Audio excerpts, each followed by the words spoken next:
ये वीडियो महान योगी परमहंस योगानंद जी की चमत्कार पूर्ण महासमाधि पर केंद्रित है।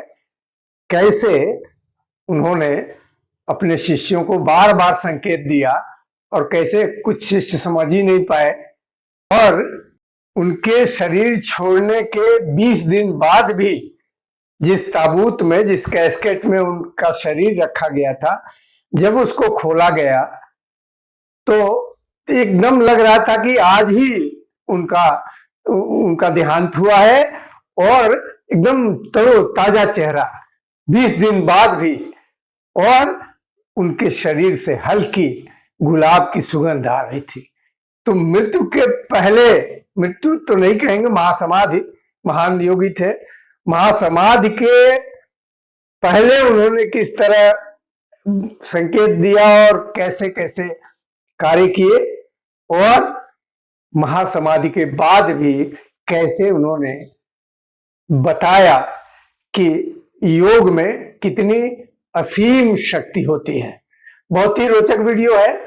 नमस्कार, मैं हूं विनय बिहारी सिंह। मेरे YouTube channel TV with Vinay Bihari Singh पर आपका बहुत बहुत स्वागत है। इस वीडियो को तैयार करने में मैंने इस पुस्तक की मदद ली है, परमहंस योगानंद इन मेमोरियम। ये पुस्तक इसलिए प्रामाणिक है कि इसे परमहंस जी द्वारा स्थापित आश्रम योगदा सत्संग सोसाइटी ऑफ इंडिया के ही बुक स्टॉल से लिया है।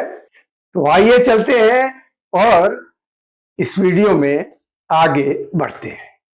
महान योगी परमहंस योगानंद जी का निधन या उनकी महासमाधि 7 मार्च 1952 को, 7 मार्च 1952 को हुआ था।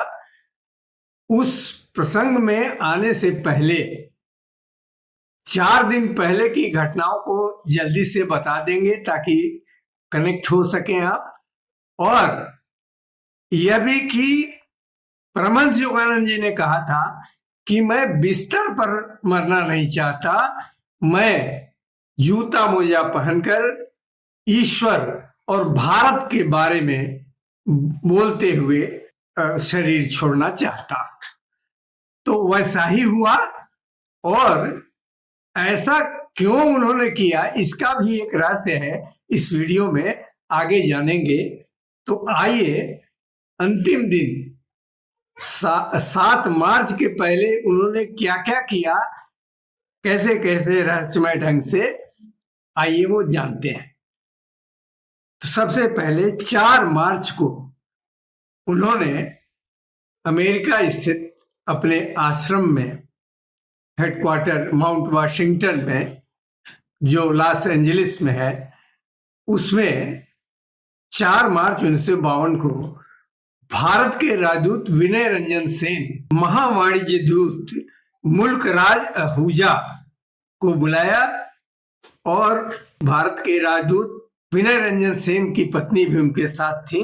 तो उन लोगों ने प्रेम पूर्वक परमहंस जी की संस्था सेल्फ रियलाइजेशन फेलोशिप के हॉलीवुड आश्रम में जाकर अत्यंत भव्य भारतीय व्यंजनों का भोजन किया, और उनको परमहंस जी ने बहुत सारे सिंघाड़ा, यानी जिसको समोसा कहते हैं, वो अपने निर्देश में बनवा करके उनको दिया, और भी कई किताबें और गिफ्ट दिए। और अगले दिन उसके यानी 5 मार्च 1952 को परमहंस योगानंद जी, वो तो हमेशा निर्विकल्प समाधि में रहते ही थे, लेकिन और भी वो एक अपने को उन्होंने, जैसे कि वो किसी सूक्ष्म लोक में विचर रहे हों, उनका चेहरा देख करके ऐसा, उनकी आंखें, उनका चेहरा बिल्कुल विड्रान था। तो अगले दिन यानी 5 मार्च 1952 को उन्होंने सेल्फ रियलाइजेशन फेलोशिप के जो शिष्य थे, जो माउंट वाशिंगटन में रह रहे थे, उनको भी शाम को भोज दिया, और उन्हें भी भारतीय भोजन, तरह तरह के व्यंजन और मिठाइयाँ भी, जैसे संदेश और रसगुल्ला, ये मिठाइयाँ तो उन्होंने भारत के राजदूत को भी खिलाई, और यहाँ भी अपने शिष्यों को भी खिलाएं। अब आप सोच रहे होंगे कि महासमाधि की बात में भोज वाली बात कहाँ से आएगी, भोजन वाली बात कहाँ से आएगी। तो आदरणीय आत्मन, सभी महान संत महात्मा महासमाधि के पहले भोज देते हैं। ये संतों की बहुत पुरानी परंपरा रही है। और फिर अगले दिन यानी 6 मार्च 1952 को भारत के राजदूत विनय रंजन सेन ने वहां के एक होटल एम्बेसडर में परमहंस योगानंद जी को जलपान पर बुलाया। तो परमहंस योगानंद जी विनय रंजन सेन के जलपान के आमंत्रण पर वहां गए और उन्होंने वहां बहुत अच्छा एक ईश्वर पर मैंने छोटा सा प्रवचन भी दिया और फिर चले आए। फिर 6 मार्च 1952 को यानी महासमाधि के एक दिन पहले परमहंस योगानंद जी अपने लेक श्राइन आश्रम में गए और वहां पर भी जो शिष्य और भक्त थे उनके साथ भोजन किया। अच्छा, यहाँ एक बात बता देना जरूरी है कि परमहंस योगानंद जी ने नियमित भोजन बहुत पहले छोड़ दिया था। भोजन के रूप में कुछ फल ले लिया हल्का फुल्का, या फल का रस ले लिया, या नींबू पानी ले लिया, बस यही था। ये भोज में शामिल हुए और बहुत अच्छा ईश्वर पर प्रवचन भी दिया। और शाम को 1 घंटे तक बैठकर आर्गन पर बैठे और रविन्द्रनाथ टैगोर का लिखा एक भजन उन्होंने भक्ति के साथ गाया। बिल्कुल सुन करके भक्तों का हृदय फट जाता था, इतनी भक्ति के साथ गाया। वो भजन क्या था? मेरी कुटिया में अपने कर कमल से प्रेम का अपना दीप जला दे। ये ईश्वर से भक्त कह रहा है, मेरी कुटिया में अपने कर कमल से प्रेम का अपना दीप जला दे, तेरा रूपांतर दीप सम्मोहक अद्भुत किरणों वाला। तो ये भजन उन्होंने 1 घंटे तक गाया और उनके जो शिष्य थे वो भी उनके साथ 1 घंटे तक गाते रहे और उनके जीवन में इस भजन के गाने के कारण बहुत परिवर्तन आया। वो इतना ईश्वर पूर्ण था वो भजन कि अद्भुत था। अच्छा, शाम को जब वो वापस फिर अपने हेडक्वार्टर आए, वहां से लेक श्राइन से हेडक्वार्टर माउंट वॉशिंगटन है, वहां शिष्यों ने देखा कि गुरुजी आ रहे हैं तो वो खड़े हो गए उनके स्वागत के लिए। तो उन्होंने बहुत उनको सीख दी, उनको कहा कि देखो, ईश्वर के प्रति ललक तुम्हारे भीतर खुद से जगानी पड़ेगी, उनके प्रति प्रेम, उनके प्रति भक्ति खुद से जगानी पड़ेगी। और ईश्वर भी ये काम तुम्हारे लिए नहीं जब तक तुम खुद इसके लिए प्रयास न करो, ईश्वर के प्रति भक्ति का, प्रेम का। और हमेशा हंसी मजाक मत करते रहना, थोड़ा बहुत हंस बोल लेना ठीक है, लेकिन अधिकतर ध्यान और ईश्वर की बातें होनी चाहिए। ईश्वर को भूलना नहीं है और ईश्वर को पकड़े रहना है। उन्होंने फिर कहा कि जिस तरह तुम मुझे प्रेम करते हो, आपस में भी वही प्रेम करना और लोगों में ईश्वर का संदेश देना और सेवा भाव रखना। उसके बाद अगले दिन 7 मार्च की बात, जो असली दिन है, जिस दिन महान योगी परमहंस योगानंद जी ने महासमाधि की।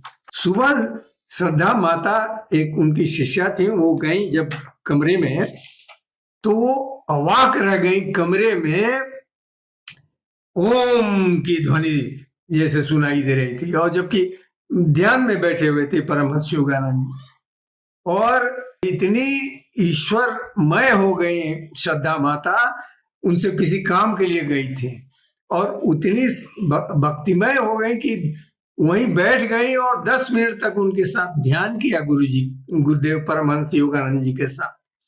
और तब परमहंस जी ने आंखें खोली और कुछ इंस्ट्रक्शंस दिए कि तो ये आयोजन जिस सभा में जाना था, आयोजित करने वाले थे इंडिया एसोसिएशन ऑफ अमेरिका। उन लोगों ने बिल्टमोर होटल में भारत के राजदूत विनय रंजन सेन के सम्मान में एक भोज आयोजित किया था और उस भोज में परमहंस जी को भी भाषण देने के लिए बुलाया गया था। परमहंस जी ने वहां एक कमरा बुक किया कि उसी में जाके थोड़ी देर तक ध्यान करेंगे और तब जाके वो जाकर के भाषण देंगे। परमहंस जी 4 बजे निकले अपने आश्रम से और 5 बजे होटल बिल्टमोर पहुंच गए और अपने कमरे में जाकर गहरा एकदम मौन, किसी से बात नहीं कोई जाता भी था और कुछ पूछता भी था तो होठों पर उंगली रख के कहते थे कि शांत रहो, मुझे डिस्टर्ब मत करो। और इस तरह वो करीब 7 बजे तक गहरे लगभग समाधि में, निर्विकल्प समाधि में तो वो हमेशा ही रहते थे, लेकिन वहां बैठ करके, और वो समाधि उनकी अद्भुत थी। वो नीचे उनको 7 बजे उनको लोग बुलाने के लिए गए। 7 बजे से कार्यक्रम शुरू हुआ 7 मार्च 1952 को। तो सारे तो वहां 240 गेस्ट आए हुए थे और परमहंस योगानंद जी के आश्रम सेल्फ रियलाइजेशन फेलोशिप के 35 स्टूडेंट थे, यानी उनके शिष्य थे। 20 लोग वक्ता थे। तो परमहंस योगानंद जी को 20 वक्ताओं के बीच में, वक्ताओं का अलग एक लंबा सीट था, उसी पर वक्ता तो परमहंस योगानंद जी को वहीं बैठाया गया। और आपको अब बता दें कि 3 मार्च को ही उन्होंने कह दिया था कि तुम्हें पता है मेरे भौतिक शरीर को छोड़ने का अब वक्त आ गया है। कुछ ही दिनों में या हो सकता है कुछ ही घंटों में मैं यह भौतिक शरीर छोड़ दूं और महासमाधि ले लूं।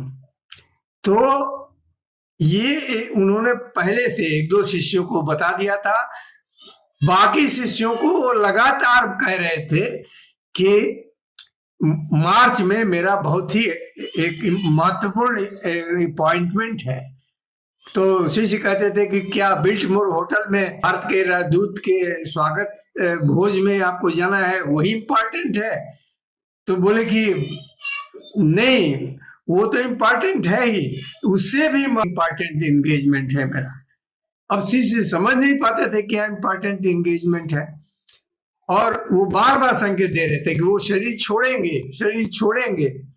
एकमात्र उनकी शिष्या दया माता जानती थी कि हो सकता है कि गुरुजी आज ये शरीर छोड़ दे।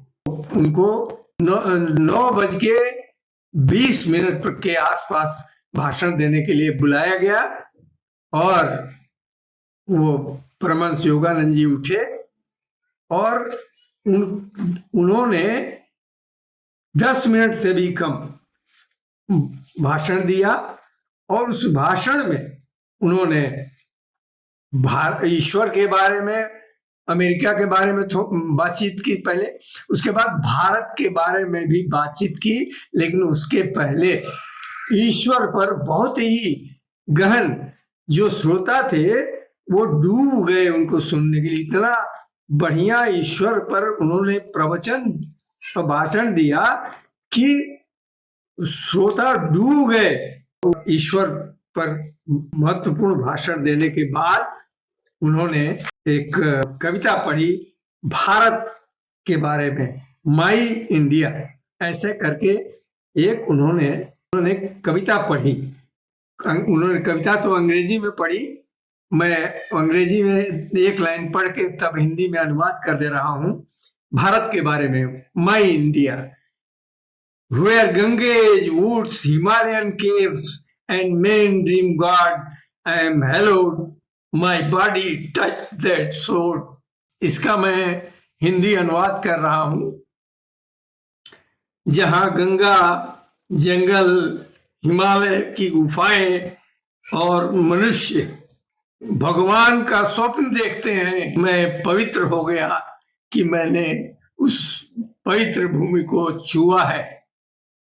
यह कह करके उन्होंने अपनी दोनों आंखें आध्यात्मिक नेत्र पर उठाई और वहीं पर धीरे से गिर पड़े और तब शिष्य दौड़ के उनके यहाँ गए और उन्होंने कहा था कि जब मैं बहुत गहरे ध्यान में उतर जाऊं और बाहर ना आऊं तो मेरे कान में ओम ओम कहना तो मैं मेरे चेतना में आ जाऊंगा।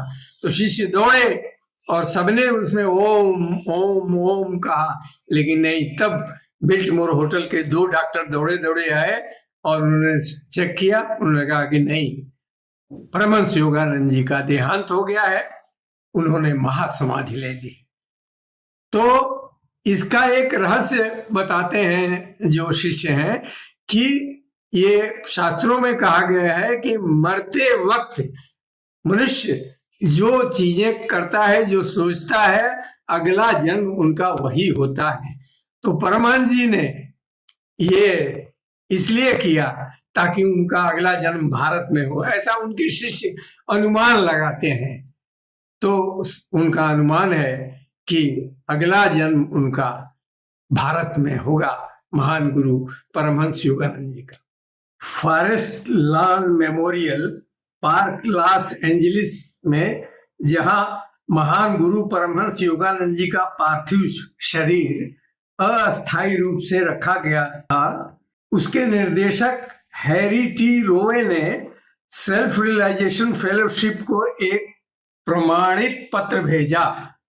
उसमें उन्होंने लिखा कि परमहंस योगानंद जी के पार्थिव शरीर में 20 दिन बाद भी कोई विकृत न दिखाई देना हमारे लिए एक अपूर्व अनुभव है।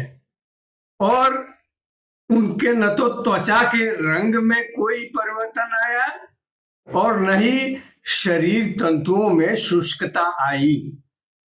तो परमहंस योगानंद जी का शरीर 20 दिन बाद भी खोलने पर देखा गया कि जस का तस, जैसे कि अभी अभी उन्होंने शरीर छोड़ा है। उनके शरीर से हल्की गुलाब की सुगंध आ रही थी। नमस्कार।